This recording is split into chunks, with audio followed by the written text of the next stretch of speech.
And Washington's back on the offensive in Iraq, and it's a case of history repeating itself. Just 2 hours ago, Allied air forces began an attack on military targets in Iraq and Kuwait. To strike military and security targets in Iraq. At this hour, American and coalition forces are in the early stages of military operations to disarm Iraq. Will not hesitate to take action against ISIL in Syria as well as Iraq. Now, America's fighter jets have carried out new offensive strikes on military positions just outside of the Iraqi capital. Now, instead of just protecting American personnel, Washington's proclaimed goal is to eliminate the Islamists. And it's not just Iraq that is to be bombed on Obama's orders, but also Syria.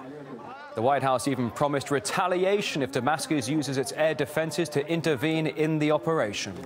In the meantime, Iran has rejected the possibility of cooperating with Washington on this matter. The supreme leader, the Ayatollah Ali Khamenei, has now called Obama's strategy shallow and biased. Let's talk more on it. I'm joined now from Tehran by Soraya Sepapul-Ulrich, a prominent researcher and expert on the country. A pleasure to see you today. Thanks for joining us on RT International. Why do you think Iran doesn't want to cooperate with the U.S. with fighting the Islamic State? I think Iran is well aware of what the United States endgame is. And as it was mentioned before in your lead up to this, they have been observing America repeat the same pattern.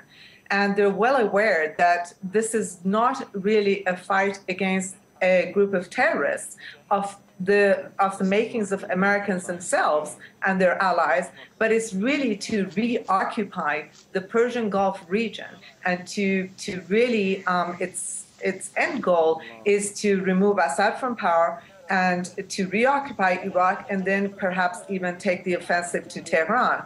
So Tehran, although I think they appreciate the threat from these terrorist groups, which they call ISIL or ICE right now, they also understand that without Americans, without the Saudi money, American training, they wouldn't be existing here in the first place. But Soraya, I'm so sorry if I can jump in, because I think you're giving me two answers here. I wanted to ask you, the U.S. says, quote, the door remains open for Iran, but at the same time refuses to invite Tehran to a meeting of top diplomats to discuss ways of tackling the Islamists. So why is that? Well, it's very hard to believe anything America says. Initially, I think the United States had sought assistance from Iran to tackle the group, and Iran had not shown, was not interested in helping Americans militarily. I think they would stand by the Iraqis, they would stand by Syrians, but I don't think Iran is interested in a joint military operation, intelligence operation, or any kind of operation with the United States. And I don't think it's very seemly for a superpower, for the United States, to broadcast to the world that it's been turned down by Iran. So I think it likes to twist it and make believe that Iran is uninvited. I don't believe that I think America would very much like to drag Iran into this. And I think that the whole purpose is to weaken each state in the region by using these terrorists. It's an age-old American tactic. It has always worked, and I think Iran is too smart to be dragged into this quagmire. Now, Soraya, when you talk about weakening states in the region, let's bring Syria into the equation now. American warplanes not just striking Iraq, but poised to strike positions in Syria as well. The West continues to support Syrian opposition groups, despite the reported links between the rebels and the Islamic State. This sounds like a very dangerous policy. It is, and it's really senseless from a very logical standpoint, from the point of view of people who seek stability and peace. But this group is doing exactly what America wants it to do. They're destroying each government, Syrian government, the Iraqi government, weakening them.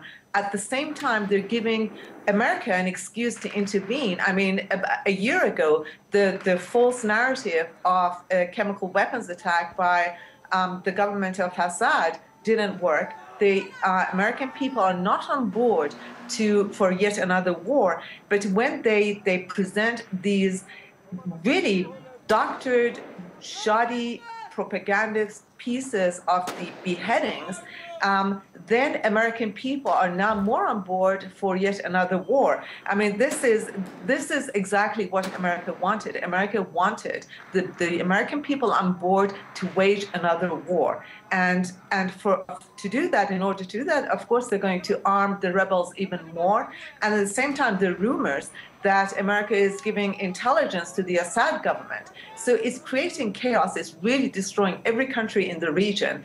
And I hope that every nation is smart enough to resist the temptation, not to get dragged in, but somehow to stop the United States, be it through trade or through really harsh diplomatic means, stop America from destroying every country in its path.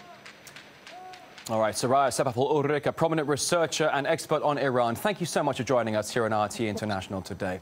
A pleasure. Thank you.